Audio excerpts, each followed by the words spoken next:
La liberté, ah, quel concept séduisant. Depuis toujours, on nous enseigne que la liberté est le plus grand des triomphes, le sommet de l'existence humaine. Mais que diriez-vous si je vous disais que cette liberté que nous vénérons tant pourrait être une illusion dangereuse? Et pire encore, Dostoïevski nous pousse à affronter une vérité inconfortable. La liberté sans but est comme un abîme sans fond. Au lieu de nous libérer, elle nous consume. Vous êtes-vous déjà senti écrasé par vos propres choix, comme si chaque possibilité devenait un fardeau, au lieu d'être un soulagement? C'est ce piège de la liberté que l'auteur expose. Mais ne vous inquiétez pas, tout n'est pas perdu. Dostoïevski croit qu'il existe un chemin pour échapper à ce labyrinthe. Vous voulez savoir comment?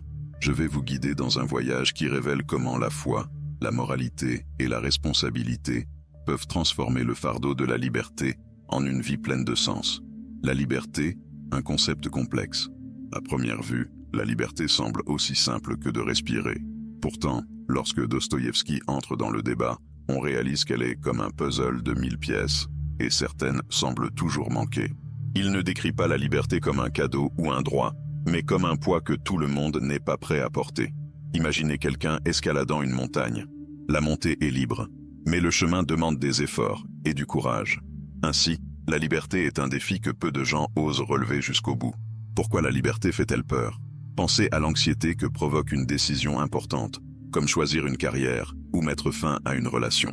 Pour Dostoïevski, la plupart des gens préfèrent la sécurité des règles claires et des leaders qui prennent les décisions à leur place. C'est comme échanger l'inconfort de réfléchir contre la paix d'un manuel tout prêt. Après tout, qui n'a jamais souhaité qu'on vienne lui donner la bonne réponse dans un moment de doute? Ce confort, cependant, est un piège qui emprisonne notre autonomie. Dostoïevski suggère également que la liberté n'est pas réellement un cadeau universel. Elle exige responsabilité et force morale.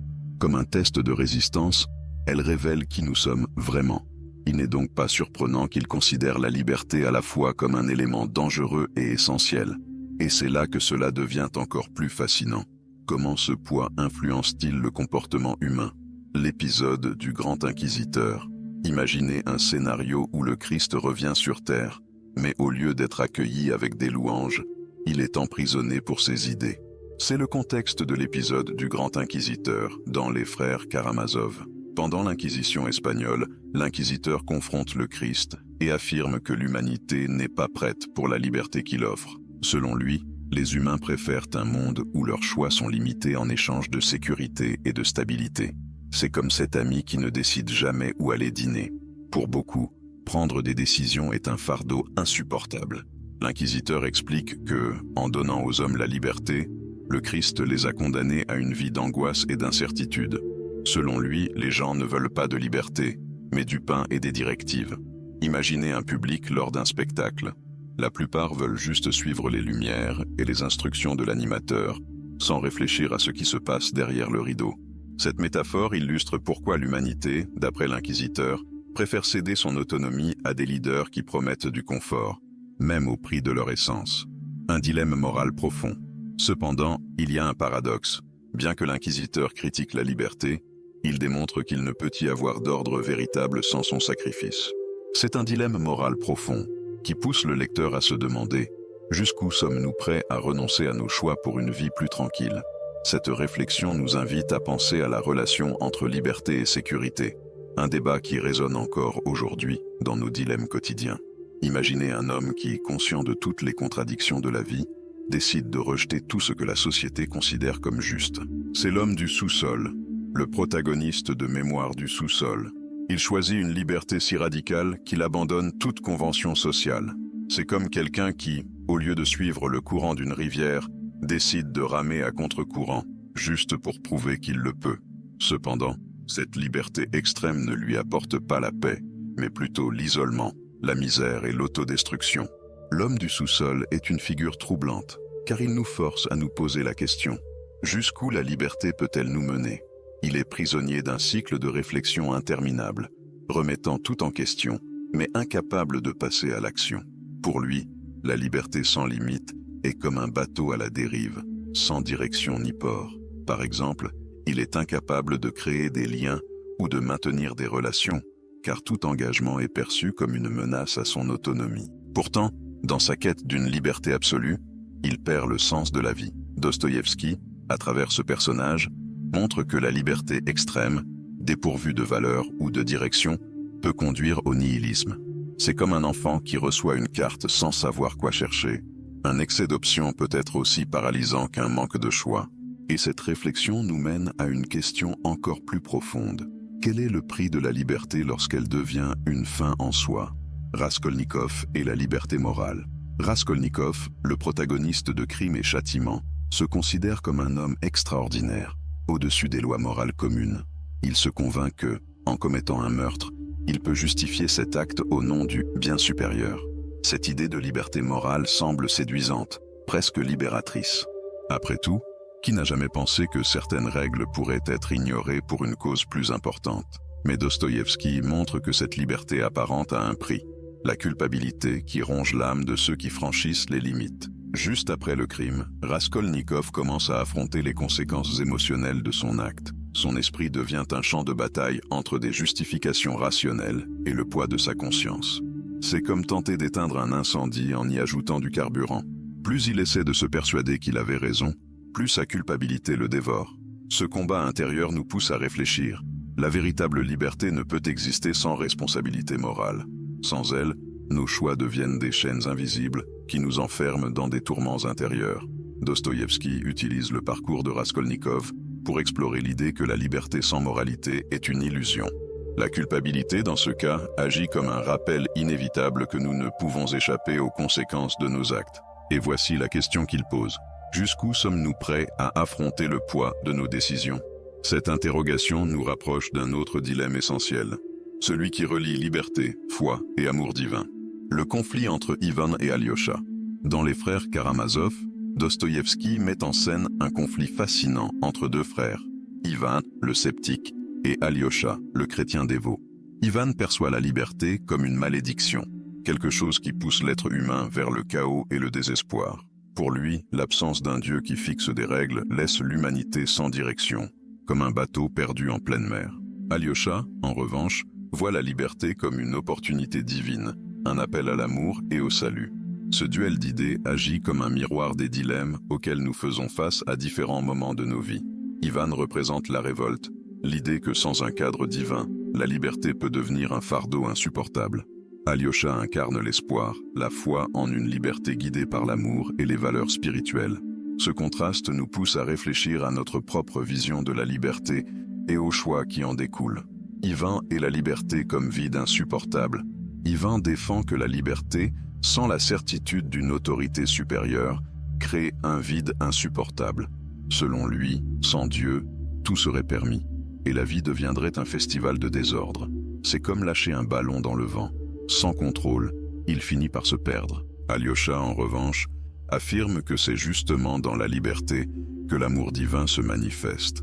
Choisir le bien, alors que rien ne nous y oblige, est le plus grand acte de foi. Ce contraste entre chaos et sens nous pousse à réfléchir. Où trouvons-nous le véritable sens de la vie? Le paradoxe de la liberté. À travers cette tension, Dostoïevski suggère que la véritable liberté ne peut être comprise qu'au sein d'un cadre plus large de foi et de moralité. Pour Alyosha, la liberté prend tout son sens dans la soumission à l'amour divin et à la vérité. Cette vision peut sembler contradictoire, mais elle est profondément puissante. Après tout, qu'est-ce qui compte le plus? Être libre de tout faire ou être libre de choisir ce qui nous transforme? Cette réflexion nous mène à un débat plus profond sur le paradoxe de la liberté. Dostoïevski nous confronte à une vérité inconfortable. Les êtres humains recherchent davantage la sécurité et la certitude que l'autonomie véritable. C'est cela, le paradoxe de la liberté. Dans un monde où tout est possible, la responsabilité qui accompagne cette autonomie est si écrasante que beaucoup préfèrent y renoncer. C'est comme quelqu'un qui, face à un menu trop long, choisit le plat du jour pour éviter l'indécision. La liberté, au lieu de libérer, peut devenir un fardeau. La liberté et ses implications dans la vie quotidienne. Ce paradoxe se manifeste souvent dans notre quotidien. Pensez à la tendance à suivre les règles sociales ou à se conformer aux opinions des autres, même lorsqu'elles ne reflètent pas nos désirs profonds. Ce comportement reflète la peur de faire face aux conséquences de nos choix. C'est pourquoi nous cherchons parfois une autorité ou des normes pour nous offrir une échappatoire facile, même si cela coûte notre autonomie. Pour Dostoïevski, ce n'est pas seulement un choix individuel, mais un reflet de la condition humaine. Cependant, ce paradoxe contient une leçon précieuse. La véritable liberté ne signifie pas l'absence de limites, mais la capacité de faire des choix conscients dans le cadre de principes moraux et spirituels. C'est comme apprendre à nager dans une rivière. Le courant existe, mais savoir comment le maîtriser nous permet de trouver une voie sûre. C'est dans cet équilibre entre sécurité et autonomie que Dostoïevski nous guide vers une connexion entre liberté, moralité et foi. Une liberté guidée par la moralité et la foi. Pour Dostoïevski, la liberté n'est complète que lorsqu'elle est liée à la moralité et à la foi. Il estime que l'autonomie sans limite peut conduire au nihilisme, au désespoir et au chaos. Imaginez une société où tout est permis, sans aucun principe supérieur pour guider les choix. Ce serait comme conduire sur une route sans signalisation. La destination est incertaine et le danger omniprésent. La liberté, selon lui, ne se réalise pleinement que lorsqu'elle trouve un but moral supérieur. Cette idée se reflète clairement dans les dilemmes de ces personnages. Raskolnikov, par exemple, tente de justifier un meurtre en croyant que la fin justifie les moyens. Mais il découvre que, sans un cadre moral pour soutenir ses actions, la culpabilité finit par le détruire. Alyosha, dans Les Frères Karamazov, trouve quant à lui un sens dans sa foi et dans l'amour divin. Cela montre que la véritable liberté ne réside pas dans la possibilité de tout faire, mais dans l'harmonie avec une vérité supérieure. Une réflexion sur nos choix Dostoïevski nous invite à réfléchir sur nos propres vies. Cherchons-nous la liberté comme une simple absence de règles, ou essayons-nous de trouver un but en elle? Il nous rappelle que les choix les plus difficiles, ceux qui comptent vraiment, ne viennent pas d'impulsions passagères, mais d'une connexion à des valeurs profondes. C'est dans cette quête qu'il laisse ouverte la possibilité de comprendre sa conclusion sur le véritable sens de la liberté. Dostoïevski nous invite à une réflexion surprenante. La liberté, dans son essence, ne conduit pas nécessairement au bonheur ou à la réalisation personnelle. Au contraire, elle devient une épreuve de la volonté humaine, un test que tout le monde ne peut surmonter. C'est comme une pièce à deux faces. D'un côté, la possibilité de grandir et de se réaliser. De l'autre, le risque du chaos et de l'angoisse. Il suggère que la véritable liberté ne peut être trouvée que dans la soumission à l'amour, à la foi et à la responsabilité morale. Une liberté guidée par quelque chose de plus grand. Cette conclusion se reflète dans les dilemmes de ces personnages. Le grand inquisiteur propose un monde où la liberté est sacrifiée au nom de l'ordre, tandis qu'Alyosha démontre que la soumission à l'amour divin offre un chemin vers le salut. Raskolnikov découvre que, sans responsabilité morale, la liberté devient un supplice, et l'homme du sous-sol nous met en garde contre les dangers du nihilisme. Le message est clair, la liberté absolue n'est pas une bénédiction, mais un piège, sauf si elle est guidée par quelque chose de plus grand. Une question puissante. En fin de compte, Dostoïevski nous laisse avec une question profonde. La liberté n'a-t-elle de sens que lorsqu'elle est ancrée dans un but ?